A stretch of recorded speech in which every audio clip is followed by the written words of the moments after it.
आज के इस टेक्निकल एज में वीडियो और मोबाइल गेम एडिक्शन सुना जा रहा है।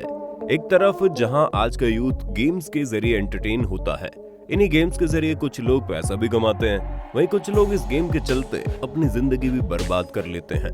लेकिन हम बात कर रहे हैं ऐसे गेम्स की जिन्होंने धर्म और इंसानियत की हदों को पार कर दिया, जिसके चलते ऐसे गेम्स को डेवलप करने वाली कंपनीज और उनके डेवलपर को या तो माफी मांगनी पड़ी या बैन कर दिया गया और एंटी सोशल कंटेंट को डिलीट करना पड़ा।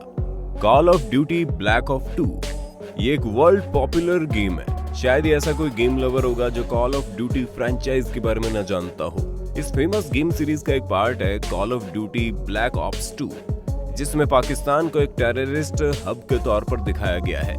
जब पाकिस्तान की सरकार को इस बात की भनक लगी तो उन्होंने पूरे देश में न केवल इस गेम को बैन कर दिया, बल्कि हर दुकान और खेल शॉप पर सर्च किया। इसकी सेलिंग से जुड़े सभी लोगों को इस बात की वार्निंग दी गई कि अगर किसी ने इस गेम को बेचने की कोशिश की तो उसे बड़ा जुर्माना भुगतना पड़ेगा। यही नहीं, call of duty modern warfare 2 में एक ऐसी जगह नजर आती है जहां पर टॉयलेट सीट के ऊपर एक पिक्चर लगी है और इस पिक्चर के फ्रेम पर कुरान की आयतें लिखी हुई है। इस्लाम धर्म के मानने वालों की भावनाओं को इससे ठेस पहुंच गई। यूएई में इस गेम को बैन कर दिया गया। इतना ही नहीं, call of duty for modern warfare के एक हिस्से में मिडिल ईस्ट के सैनिकों को मारते हुए दिखाया गया है। Call of duty modern warfare 2 में एक ऐसा रशियन कर दिखाया गया जो कि टेररिस्ट होता है और इससे रूस की भावनाएं भी आहत होती है। रशियन इसके काउंसिल वर्जन पर बैन लगा देता है। साथ ही गेम के स्टिंग और पीसी वर्जन में एडिट करने की मांग उठाई गई। बैटलफील्ड 3 इलेक्ट्रॉनिक आर्ट में पब्लिश हुए इस गेम को एक स्वीडिश कंपनी ने तैयार किया था। ये फर्स्ट पर्सन गेम था जिसे EA डाइस ने तैयार किया था। इस सीरीज के 5 पार्ट रिलीज हो चुके हैं। इस सीरीज के गेम अपने ग्राफिक्स के चलते यूथ के दिलों में खास जगह बना चुके हैं। गेम लवर्स के लिए इस सीरीज के गेम काफी मजेदार, एंटरटेनिंग साबित हुए, लेकिन इसके साथ एक कंट्रोवर्सी भी जुड़ गई। दरअसल इस सीरीज के तीसरे पार्ट में ये दिखाया गया कि अमेरिकन आर्मी वार के टाइम पीरियड में ईरानी सोल्जर को मार रही है। अमेरिकी सेना ने ईरान की राजधानी तेहरान पर हमला कर दिया है। इस गेम में अमेरिकन आर्मी को ईरान पर हमला करते हुए दिखाया गया, जिसके चलते ईरान में इस गेम को बैन कर दिया गया। ईरान में इस गेम को खरीदना, बेचना, यहाँ तक कि अपने पास रखना भी क्राइम है। ईरान के सैनिकों ने हर एक शॉप को काफी बारीकी से सर्च किया। जिस किसी दुकानदार के पास ये गेम मिला उसे गिरफ्तार कर लिया गया। अगर किसी आदमी के पास से गेम मिला तो उसे भी जेल में डाल दिया गया। डेविल मे क्राई इस गेम में एडवेंचर और भरा पड़ा है। गेम को खेलने वाले इसे काफी एंजॉय करते हैं। इस गेम के 2 पार्ट काफी अच्छे रहे, लेकिन तीसरे पार्ट में कंट्रोवर्सी इससे जुड़ गई।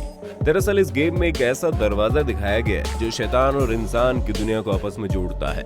इस दरवाजे को खोलकर इंसान शैतान की दुनिया में जा सकता है और शैतान इंसान की दुनिया में आ सकता है। लेकिन जब लोगों ने इस दरवाजे के डिजाइन को गौर से देखा तो ये पाया कि इसका डिजाइन काबा शरीफ के दरवाजे के डिजाइन से मिलता जुलता है। यानी कि डेवलपर्स ने काबा शरीफ के दरवाजे को शैतान की दुनिया में जाने वाले दरवाजे के तौर पर दिखाया है।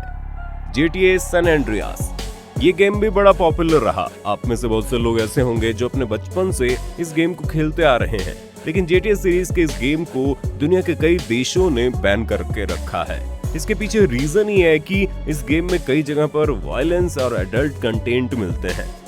इस गेम को सबसे पहले ऑस्ट्रेलिया में बैन किया गया। बाद में इस गेम में करेक्शन हुए तो दोबारा इसे 18+ के रेटिंग के साथ परमिशन दी गई। इसके बाद इसके 4 गेम वाइस सिटी स्टोरी, सरेंडियर्स और लिबर्टी सिटी स्टोरीज को जर्मनी में बैन किया गया था और इसका कारण था गेम में दिखाया गया जबरदस्त वायलेंस। इसके अलावा GTA सरेंडियर्स में कई जगहों पर ऐसे सीन है जहां पर ओपनली एडल्ट सीन दिखाए गए हैं, इसलिए अमेरिका में इस गेम के प्रोडक्शन को पूरी तरह से बैन कर दिया गया। साथ ही गेम को एडिट करने का ऑर्डर पास किया गया। इसके अलावा ये गेम UAE और सऊदी अरेबिया में भी बैन है। पॉप्सिकल शोडाउन 2013 में पेंटीस्निफ नाम के स्टूडियो ने iOS और एंड्रॉइड के लिए तैयार किया था इसे, लेकिन इस गेम में वल्गर कंटेंट की भरमार थी। इस गेम के खेलने वाले को एक लड़की को पॉप्सिकल खिलाना होता है, लेकिन इसे खिलाने का तरीका बहुत अश्लील था। लोगों ने इस गेम को देखने के बाद इसके खिलाफ आवाज उठाई और इस गेम को कई सारे प्लेटफॉर्म पर बैन कर दिया गया। रेपेले मोबाइल और वीडियो गेम्स के बैन होने की लिस्ट में ऐसे बहुत से गेम थे जो डिफरेंट कंट्रीज में केवल इसलिए बैन कर दिए गए क्योंकि इस गेम्स को बनाने वाले किसी पर्टिकुलर कल्चर, वहाँ के कस्टम और देवी देवताओं के कैरेक्टर को गेम में यूज कर रहे थे। लेकिन इस गेम को गेम में मौजूद वल्गर कंटेंट के चलते बैन किया गया। कहीं ना कहीं इस गेम को खेलने वाला अपने आप को एंटी सोशल एलिमेंट्स की तरह फील करता था। उसी तरह की एक्टिविटीज इस गेम के प्लेयर से करवाई जाती थी। जापान के कंपनी इल्यूजन ने इस गेम को तैयार किया था। 2006 में रिलीज होते ही इस गेम की पॉपुलैरिटी पूरी दुनिया में देखी जाने लगी। दरअसल इस गेम में प्लेयर एक माँ और उसकी बेटी के साथ रेप करता है। अपने इसी कंटेंट के चलते इस गेम को दुनिया के ज्यादातर देशों ने बैन कर दिया। अर्जेंटीना में इस गेम को खरीदना बेचना एक क्राइम है। अब आप समझ सकते हैं कि जो एक व्यक्ति मोबाइल गेम में इस तरह से गेम खेलेगा, उसकी रियल मेंटेलिटी किस डायरेक्शन में डाइवर्ट हो जाएगी। इस गेम पर आप अपनी राय हमें कमेंट बॉक्स में लिखकर बताइए। ओवरवॉच ये एक team multiplayer first person shooting game है जिसे साल 2016 में लॉन्च किया गया। इसे बिल्जार्ट एंटरटेनमेंट नाम की कंपनी ने बनाया था। इस गेम में बहुत सारे कैरेक्टर हैं, लेकिन इसमें एक कैरेक्टर ऐसा है जिसे हिंदुओं की सबसे शक्तिशाली देवी काली की तरह डिजाइन किया गया है। इस कैरेक्टर का नाम सुमित्रा है। माता काली हिंदुओं में सबसे ज्यादा शक्तिशाली और राक्षसों के लिए खतरनाक देवी मानी जाती है। माता काली पूरे यूनिवर्स और इस वर्ल्ड के सारे सिस्टम को कंट्रोल करती है। लेकिन इस गेम में ये दिखाया गया कि सुमित्रा कैरेक्टर को जॉयस्टिक के जरिए कंट्रोल किया जा रहा है। गेम का हिंदुओं ने काफी विरोध किया और इस पर बैन लगाने की मांग कर दी, लेकिन इस गेम पर बैन लगाने की मांग का कोई असर नहीं हुआ। आज भी ये गेम मार्केट में अवेलेबल है। बुली साल 2006 में ये गेम दुनिया के सामने आया। उस समय इस खेल को PS2 के लिए लॉन्च किया गया था, लेकिन बाद में इसे Xbox और PC के लिए भी पब्लिश किया गया। इस गेम को रॉकस्टार ने पब्लिक किया और ये एक एक्शन एडवेंचर गेम है जिसमें खेलने वाला स्कूल में गुंडागर्दी करता हुआ नजर आता है। इस गेम को डिजाइन करने वालों ने इसमें यह दिखाया है कि एक 15 साल का लड़का स्कूल में बुलिंग के अगेंस्ट अपनी वॉइस रेज करता है और इसी के चलते वो अपने स्टाइल में बुलिंग को रोकने की कोशिश करता है। वो अपने तरीके से स्कूल में अपने क्लासमेट गर्ल्स और बॉयज के साथ मारपीट करता है। ऐसा लगता है जैसे इस खेल को खेलने वाला स्कूल में बच्चों के साथ मारपीट कर रहा है। लेकिन बुलिंग को रोकने का ये आइडिया कई देशों के इंटेलेक्चुअल्स को पसंद नहीं आया।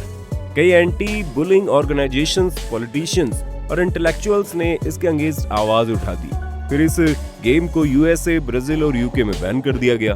ब्राजील में अगर इस गेम को कोई सेल करते हुए धर लिया जाता है तो उसे 1000 ब्राजीलियन रियल का जुर्माना भरना पड़ता है, जो लगभग 14,000 रुपए है। न्यूजीलैंड और ऑस्ट्रेलिया में भी 15 साल से कम उम्र के बच्चे इस गेम को नहीं खेल सकते। स्माइट इस गेम में भी हिंदू देवी देवताओं को अपमानजनक तरीके से दिखाया गया है। इस गेम की थीम ये है कि इसमें अलग अलग गॉड्स को आपस में लड़ते हुए दिखाया गया है। हाई रेज स्टूडियो नाम की एक अमेरिकन कंपनी ने इस गेम को डिजाइन और डेवलप किया। इस गेम में देवी काली, वामन भगवान, गणेश जी, अग्निदेव के कैरेक्टर को इस्तेमाल किया गया है। इस गेम का अपने देश भारत में तो विरोध हुआ ही, बाद में इस गेम का कैथोलिक और दूसरे धर्म के गुरुओं ने भी विरोध किया। इस विरोध के चलते कंपनी ने अपनी वेबसाइट से मां काली का कैरेक्टर हटा दिया, लेकिन गेम में सारे के सारे कैरेक्टर वैसे वैसे बने हैं। इस गेम के क्रिएटर्स का मानना है कि वो हिंदी गॉड से इंस्पिरेशन लेकर कई और कैरेक्टर को इसमें ऐड करेंगे, लेकिन गेम के क्रिएटर्स सेम नाम का और गेटअप वाले हिंदू देवताओं के गेम में इस्तेमाल करते हैं। हमें यकीन है वीडियो आपको पसंद आया होगा। वीडियो पर आपकी राय हमें जरूर देना। फिर मिलेंगे नए वीडियो में, तब तक के लिए जय हिंद, जय भारत, वंदे मातरम।